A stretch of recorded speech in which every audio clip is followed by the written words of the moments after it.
a couple of days before Thanksgiving. It's 7:35 with Steve and Ted here on KNSS. And John Whitmer, we have a guest in studio. We do. And thank you for joining us. With us this morning is our 4th District Congressman Ron Estes. Congressman, thank you for joining us. Happy Thanksgiving. A little early, but thank you for joining us this morning. Well, thank you. It's Thanksgiving week, I guess. So you can say Happy Thanksgiving. Yeah.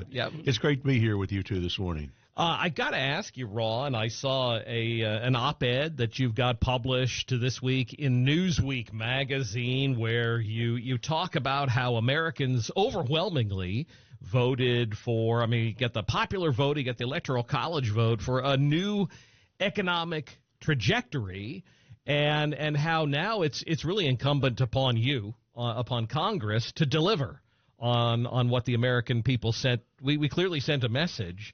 The question now is, can you deliver on that? Yeah, it really is important. You look back over the last 4 years and just the economic burden that all Americans are put under. When cost of goods of what they buy, whether it's groceries or gas or anything, has gone up on average 21%. And wages haven't gone up this fast. Even some of the pay increases that we got to kind of offset that didn't offset that. And people are feeling that pressure. We're seeing impact on what credit card balances as they're having to put more out on credit cards. So next year is an important year. We've got the Tax Cuts and Jobs Act provisions. A lot of those provisions are expiring because they were temporary. The way Washington scores things, and particularly on the Senate scorecard, makes it a little bit difficult to implement good permanent policy through that process. And so we've got a lot of things to work on. Even with all one-party control, it still is difficult at times to get things through the process. Well, it's a narrow control, too. I just saw, there's amazingly, they're still counting votes. Here we are, going on a week, 2 weeks after 3 weeks, after the election. They're still counting votes in California, and now what narrow majority you had just shrunk because all of a sudden now you've lost a seat in California. Yeah, I think we really need to get back to the point where election day is election day. Yeah. And, a state like Florida can count almost 10 million votes in 2 hours after the polls are closed. Right. And California's still counting votes. Yeah. And we should make the process work smoother and put some certainty to that so people can start planning. We've been spending the last 2 weeks in the House getting prepared for next year, orientate, both new members coming in to get up to speed on what the rules of the House are and the things they have to do, and to be wasting the time that we are with counting votes that neither participant in those elections could participate in. And so that's problematic as we work through that. So we've got a lot of things actually we still have to do for the end of this year. We're looking at appropriations still for fiscal year 2025. We've got a deadline of December 20th for the next time where temporary funding runs out on the continuing resolution that expires then.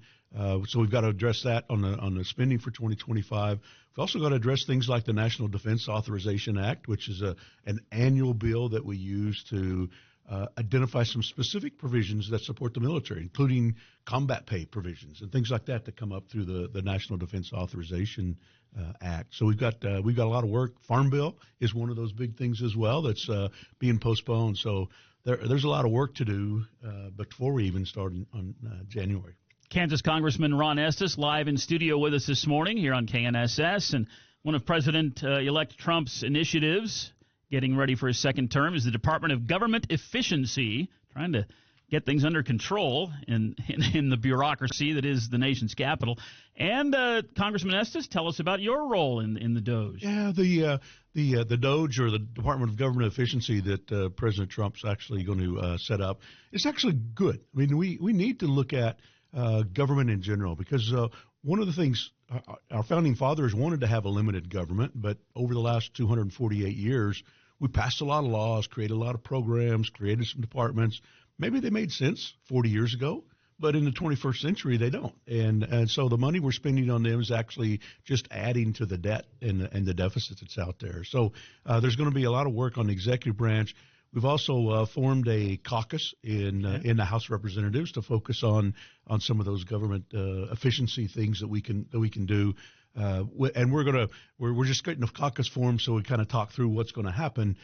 Part of that's going to tail in with what we're doing on the Budget Committee right now is how do we look at the chairman of the Budget Committee, he uses the phrase that as President Madison called a debt a curse. We should reverse the curse and move in the other direction. Does how extensive is that caucus, and are there some other members on there that you're looking forward to working with? Yeah, I'm looking forward to it, all of it. Aaron Bean out of Florida was one of the starting organizers for that, which is going to be good. I'm looking forward to it. I mean, the part of that goes back to my career in the private sector, was looking at how do we make businesses more efficient, how do we make them more responsive to the customers, in this case the constituents that we have. But we should have government that focuses on how do we help American citizens instead of how do we help the bureaucracy make it easier to be a bureaucracy. Ron, I saw on the House floor last week you spoke about a tax bill on hostages. Can you tell us a little bit about that in the time we have left? Yeah, one of the things that it was a common sense bill before President Trump got elected, had bipartisan support, and basically what we wanted to do was say that if you're held hostage, that you shouldn't be penalized on your taxes by the IRS because you haven't filled out a tax return. Right now, the IRS is saying they only had a year that they could do that, and that's just not adequate. As we've seen some of the things like the horrific things out of October 7th in Israel, and Americans are still being held hostage over there. And as well as how do we make sure that as part of that bill was the second part to look at how do we make sure that nonprofits don't provide money to organizations that support terrorist groups.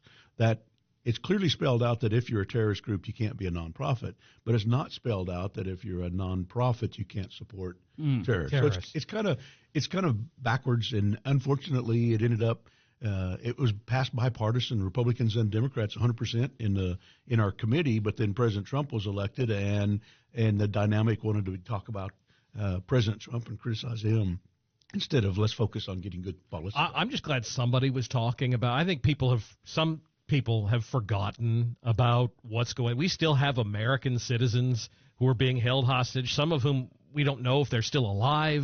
Yep. It's been, well over a year now. I'm hoping that now we have a new president who's going to make it very clear they need to be returned. This is nonsense. We need to put an end to this.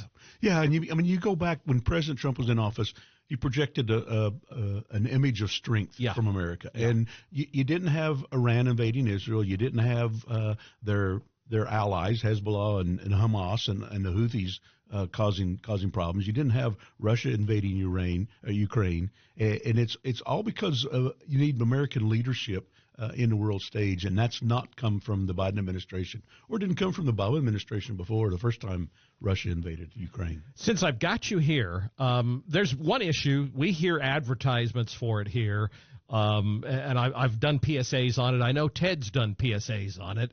You're a congressman. There's been a bipartisan push in Congress to keep AM radio in cars. Is that something we might be able to get done here pretty quick? Yeah, we need to keep pushing on that. Like anything else, our government was set up to have limited laws, and it was difficult to get legislation passed because you got to get 435 people in the House and 51 or 60, depends on the issue, in the Senate, and a president to all agree on the same thing. And unfortunately, because that's so difficult, a lot of times bills get thrown together and you make one pass, bundling, and which ultimately ends up in some bad policy because you get some bad things. They do it at put State in there. House too. I know. It makes it tougher to get through that. I mean, you've got some people on the who don't necessarily listen to AM radio because they listen to one of these streaming services or something, so they're not as supportive of it because they don't think about it. And so part of it's raising awareness of how important and how critical that is for just all the messages you provide, as well as storm warnings and information, livestock information, particularly out in rural areas. Pretty important stuff, and we're glad you're on it.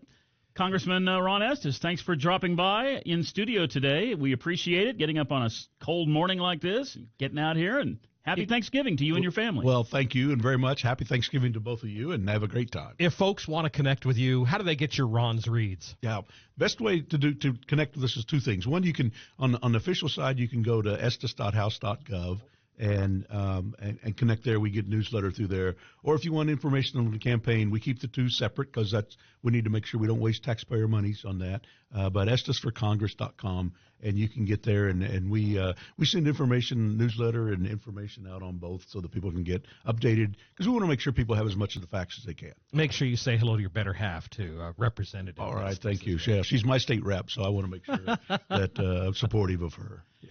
Thank you, Congressman. Thank you so much for coming in.